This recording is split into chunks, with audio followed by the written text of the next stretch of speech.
Friends, இன்னைக்கு எல்லாருக்குமே யூஸ்ஃபுல்லான ஒரு டெம்டிங்கான ரெசிபி தான் பார்க்க போறோம். பிரண்டை தொக்கு எப்படி பண்றதுன்னு பார்க்கலாமா? சோ ஃபர்ஸ்ட் வந்து பிஞ்சான பிரண்டையை எடுத்துக்கோங்க. முத்துனதா இருந்தா அரிப்புத்தன்மை வந்து இருக்கும். சோ சைடுல இருக்கக்கூடிய நார் எல்லாம் ரிமூவ் பண்ணிட்டு நல்லா வாஷ் பண்ணி வச்சதுக்கு அப்புறமா ஒரு கடாயில ட்ரை ரோஸ்ட் பண்ணி வச்சுக்கலாங்க.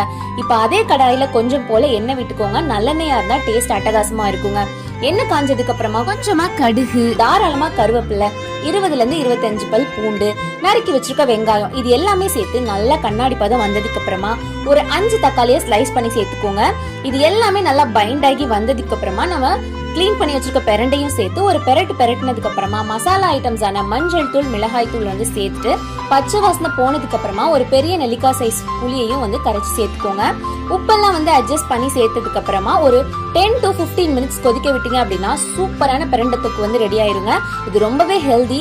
ரைஸ், தோசை, இட்லி, சப்பாத்தின்னு எது கூட வேணா வச்சு சாப்பிடலாம். கண்டிப்பா ட்ரை பண்ணி பாருங்க. பாய்.